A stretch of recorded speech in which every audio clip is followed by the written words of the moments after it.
In the age of ancients, the world was unformed, shrouded by fog. A land of grey crags, arch trees, and everlasting dragons.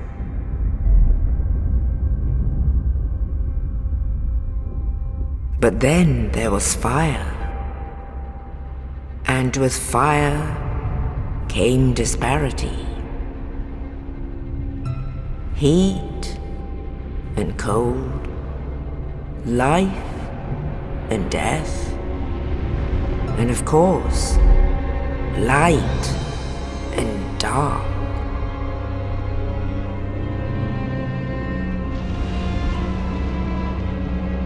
Then from the dark they came and found the souls of lords within the flame.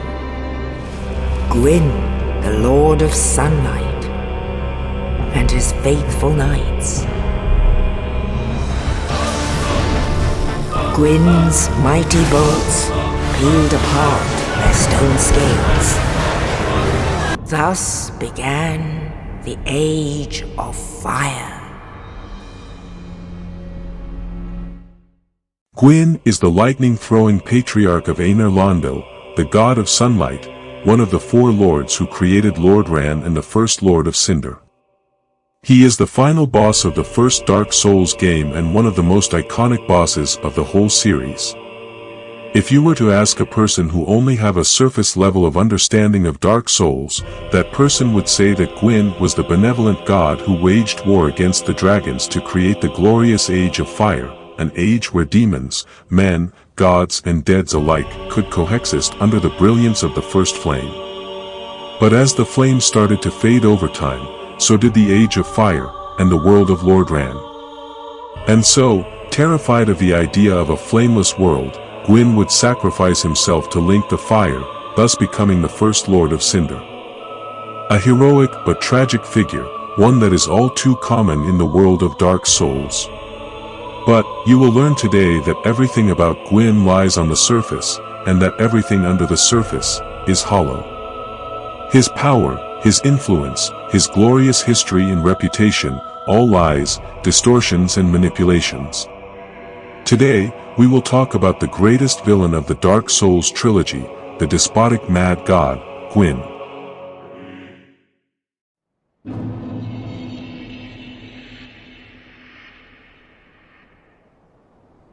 As usual in Dark Souls, very little is known when it comes to the details of the story, so the only thing we know about Gwyn's family is that he used to have an uncle named Allfather Lloyd, the supposed creator of the Way of the White, who had clerics working for him, clerics who are famous for hunting undeads.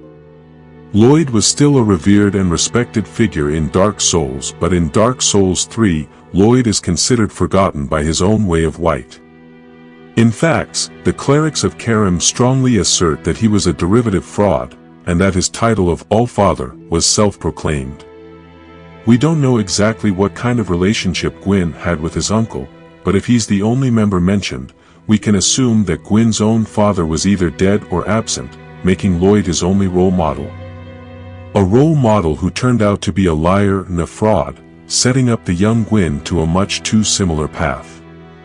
Much later in his life, Gwyn is now an adult and a king, and this ambitious warlord in the making witnessed the birth of the first flame, and found his own Lord Souls within it, ascending him to godhood. Gwyn's soul allowed him to manipulate light, and generate a substance called lightning, a weapon that would be the key to overthrow the dragon's dominion over the earth. Among the dragons, there was one who was born handicapped, without the stone scales that made his brethren immortal. The young Seath was rendered vulnerable, naked and jealous. This jealousy was enough for him to betray his own people and reveal their weakness to the god of lightning. Gwyn's mighty bolts peeled apart their stone scales. The witches weaved great firestorms. Nito unleashed a miasma of death and disease. And Seath the Scaleless betrayed his own, and the dragons were no more.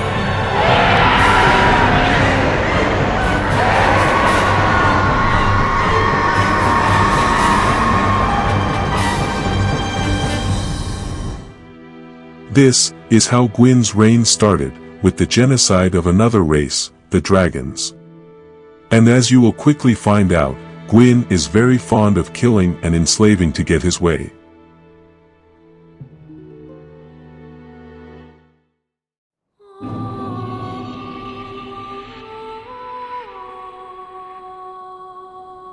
Very well. Humans are of the dark, and you are no different. While all of this was happening, the furtive pygmy created his own race, the humans. Born of the dark soul, humans are creatures of the dark, and early humans participated in the genocide of the dragons but were never credited for their work, never recognized, never rewarded. The truth I shall share, without sentiment.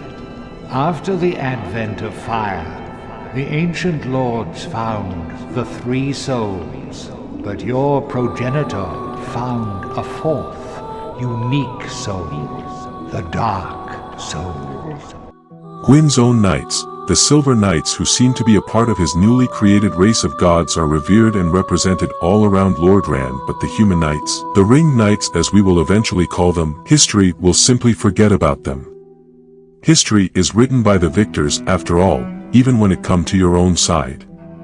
This was no petty decision to get all of the glory for himself, of course. This was part of a plan, a widespread propaganda directed toward humanity. Once, the Lord of Light banished dark and all that stemmed from humanity, and then assumed a fleeting form. By erasing humans from the biggest war in Lordran's history, Gwyn also erased their merit. This pride, that allowed them to stand eye to eye with the other races, and so, the lies began. The first lie was that humans were created long after this war. The furtive pygmy was most likely erased from history as well, and either imprisoned, or banished to make the cover story more believable. The second lie was that humans were created by Gwyn himself, that his almighty godly power just willed them into existence. Lies, manipulation and chains is how Gwyn keep control of the populace, and the final proof of this is the curse. Humans are all branded by the dark sign, a source of potential immortality but also a curse on its own, one that slowly but surely destroy a man's sense of self after each death, turning them into what we call a hollow. A ring of fire that was already planned during the Great War. This dark sign already branded the armors worn by the Ringed Knights. Gwyn probably realized that the only way to reduce a man's power was to brand the torso directly instead of the armor. Gwyn's fear and disdain for humanity is perhaps because Gwyn is nyctophobic, which is the fear of the dark, and since humans are born of the abyss, the purest form of dark, it would make sense that Gwyn try to neuter them so much because he's afraid of them. However, Lord Gwyn trembled at the dark, clinging to his age of fire, and in dire fear of humans, and the Dark Lord who would one day be born amongst them. Lord Gwyn resisted the course of nature. Which is ironic given that two of the highest ranked people in his army are humans. The first being General Havel and his many Havel Knights, and the other being Lords Blade Ciaran, his personal assassin and one of Gwyn's 4 elite knights. But even then, another one of those 4 knights is Artorias, the Abyss Walker, whose job was to destroy any traces of the Abyss before it grows into a threat, so perhaps Artorias was also there as a failsafe, in case Ciaran and Havel grew too strong. Gwyn doesn't accept defiance and crushes with a not-so-subtle iron fist anyone who stand in his way.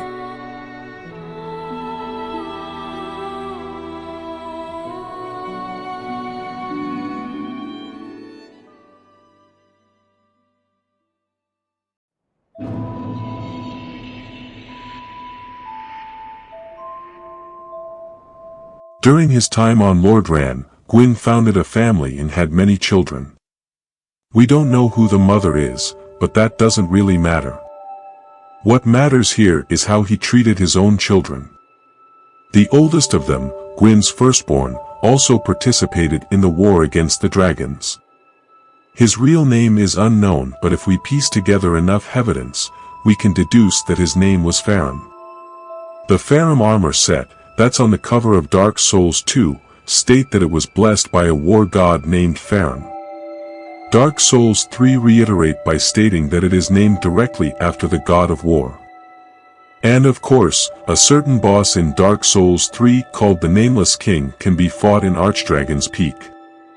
The story of the Nameless King is told in pieces through his soul, weapon, armor set and a miracle. Here is everything we learn from those. Gwyn banished, erased all traces of his existence from history, and we can tell he even branded him with the dark sign given how hollow Farum was, all of this just because Farum held reserve regarding the genocide of the dragons. Gwyn did this, to his own son.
But you might be wondering, if Farum is indeed the name of the nameless king, then why isn't he named after Gwyn like his siblings Gwendoline and Guinevere? Well, perhaps Gwyn gave these two his name to assume more control over them. His name composing their name would give him better authority over them. And we are forced to admit that it worked. Gwendoline is likely the youngest of the two siblings, which is why he has such a high esteem of his older sister Guinevere. But of the two, Gwendoline is perhaps the one who had the worst life. When he was born, Gwendoline had a gift, a natural talent for magic and a strong connection to the moon. Both traits associated with womanhood, and because of it, Gwyn raised him like a daughter instead of a son, perhaps because a daughter that isn't a warrior like Farum was, would be more submissive and obedient. Gwyn learned from the lessons of his firstborn in a way, and made sure that none of his other children will ever challenge him the way he did. We can also note that Gwendoline was perhaps made a subject for Seath's experiments, since Seath was Gwyn's confidant, and we can tell that Gwendoline's legs were replaced by snakes, which looks like the kind of body modifications Seath would do. Then we have Guinevere, and the problem with her is that we know even less about her than her little brother. Everything we think we know about her actually come from Gwendoline. You see, since he's a powerful sorcerer, Gwendoline's most powerful spell is a gigantic illusion spreading through all of Aner Londo, changing the city's image as Gwyn see fit depending on the story he's trying to paint. And the Guinevere herself that we see in the chamber of the princess is also part of the illusion, a glorified image generated by Gwendoline, presenting his older sister to the public exactly the way that he saw her.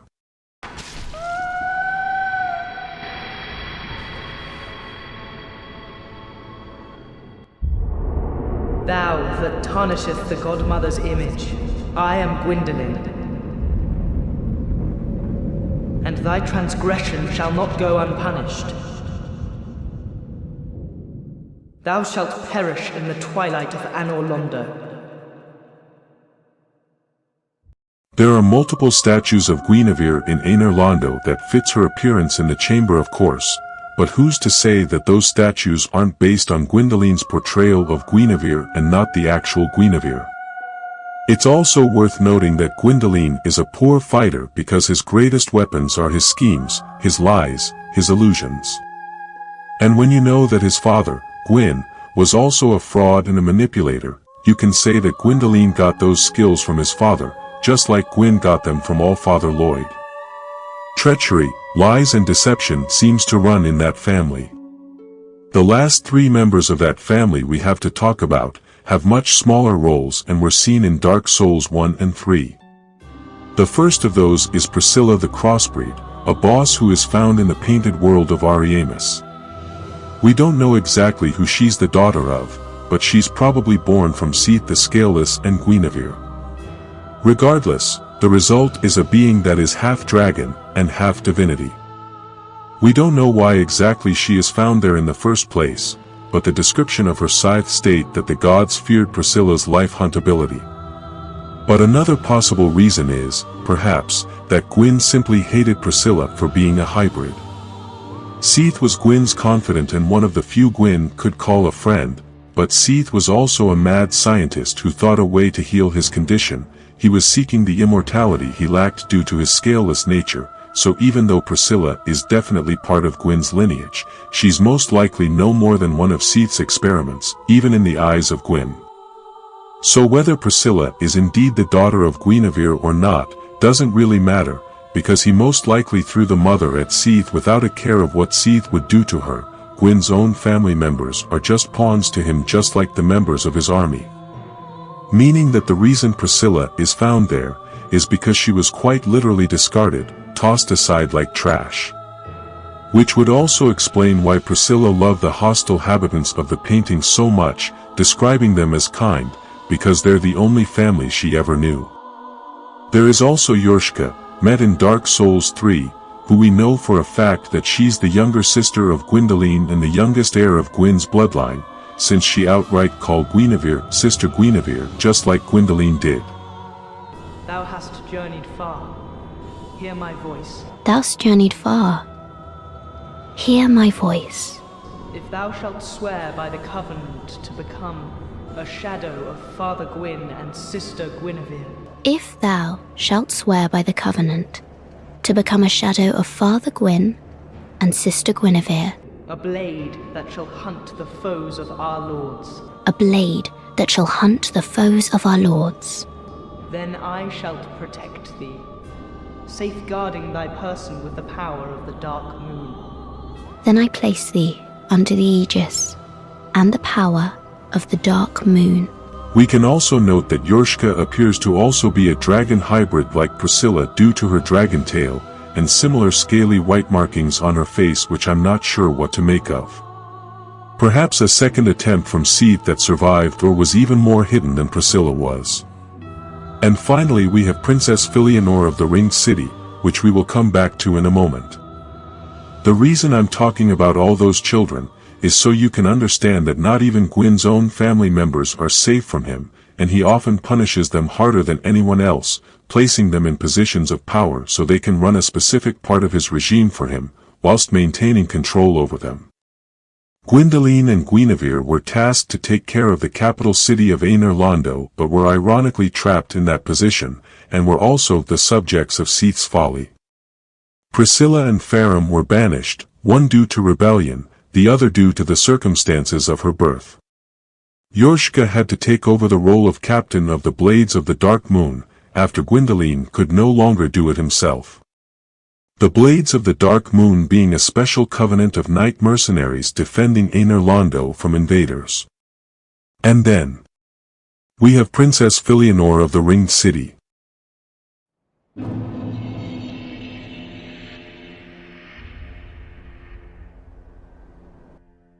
Many of us are by the fire, forsaken. I speak of thine kind and mine. Behold this city.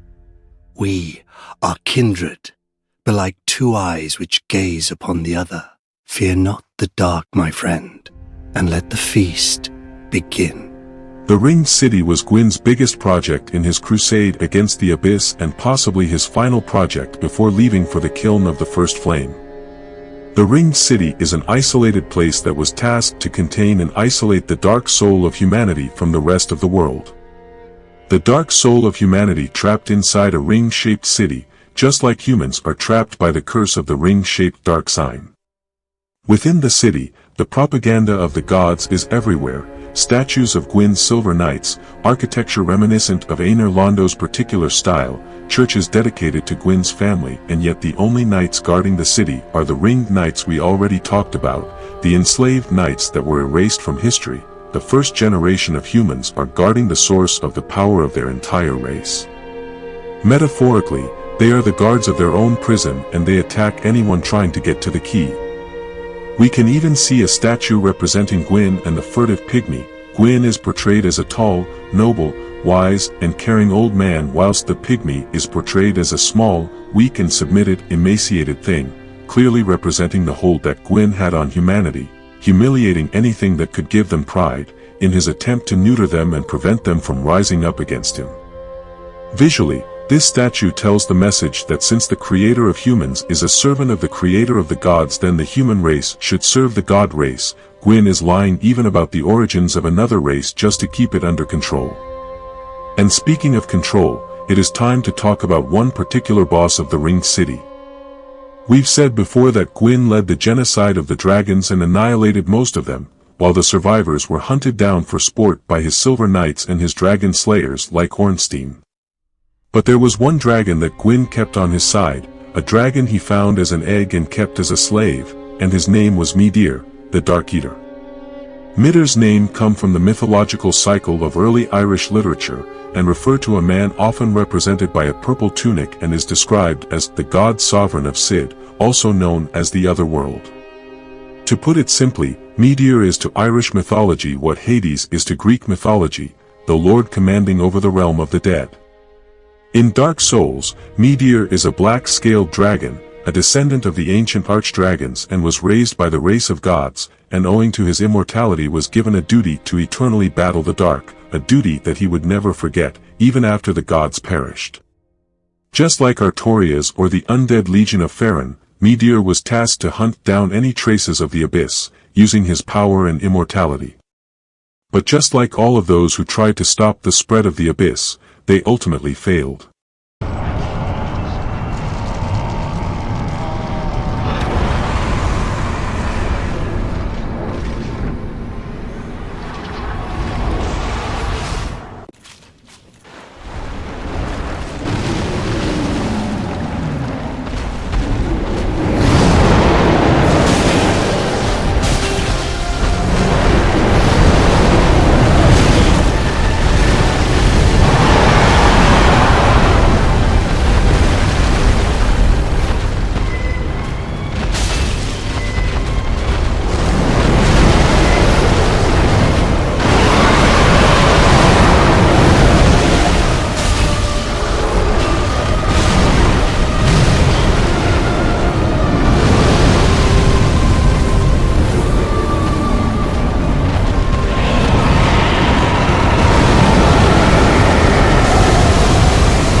Building a city around the Dark Soul may have contained it, but the Dark Soul itself started corrupting the city.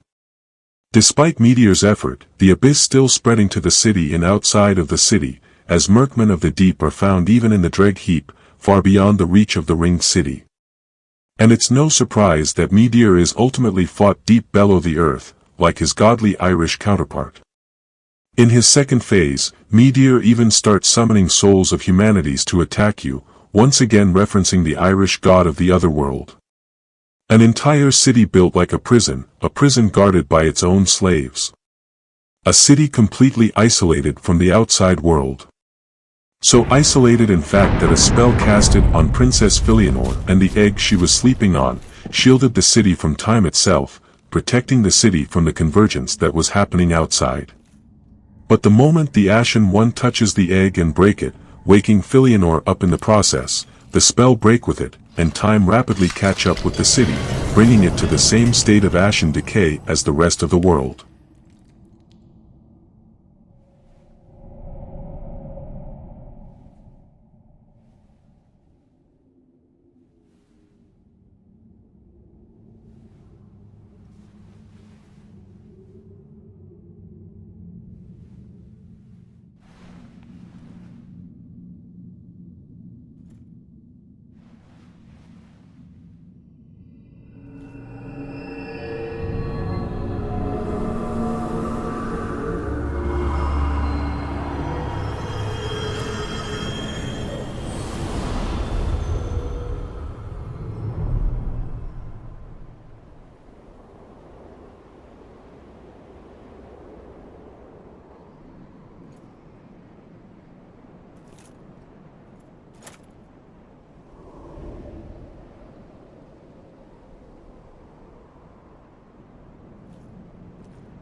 This world, this endless ocean of ash is the direct consequence of Gwyn's inability to accept the end of his age of fire, so determined was he to keep it going no matter the cost, but blind to the obvious truth that a fire can only burn so long as it has something to burn. The only hope left is that the Ringed City DLC take place in the future, in a timeline where the Ashen One choose to link the fire again, choosing to continue Gwyn's age of fire. But the game does offer you an alternative for humanity. One of the biggest themes of Dark Souls 3 is futility, but just because something appears futile doesn't mean it's hopeless.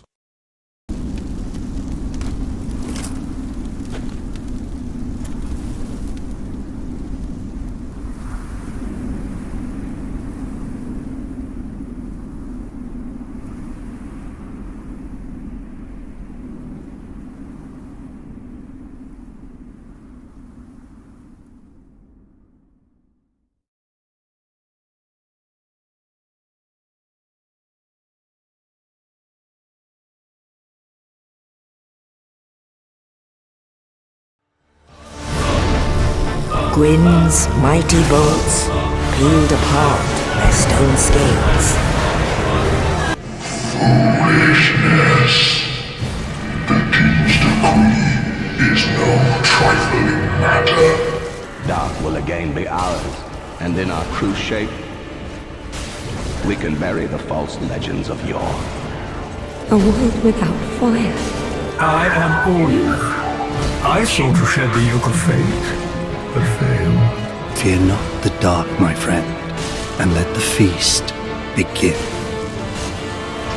After the advent of fire, the ancient lords found the three souls. Once, the Lord of Light banished dark and all that stemmed from humanity. But your progenitor found a fourth, unique soul, the Dark Soul. And then assumed a fleeting form. Very well. Humans are of the dark, These are the roots of our world. and you are no different. However, Lord Gwyn trembled at the dark, clinging to his age of fire and in dire fear of humans and the Dark Lord who would one day be born amongst them. Men are props in stage of life, and no matter how tender, how exquisite, Some may avert their eyes, a lie will remain a lie. but the truth remains the truth.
The first flame quickly fades.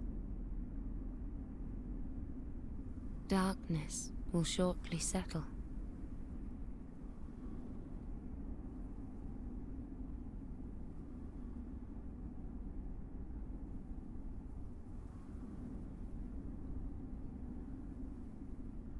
But one day, tiny flames will dance across the darkness.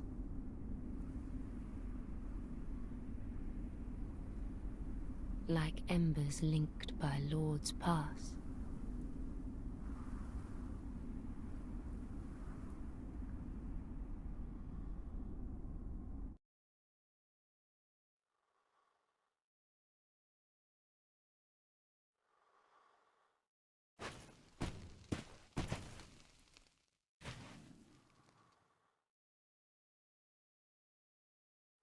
Ashen One, hearest thou my voice still?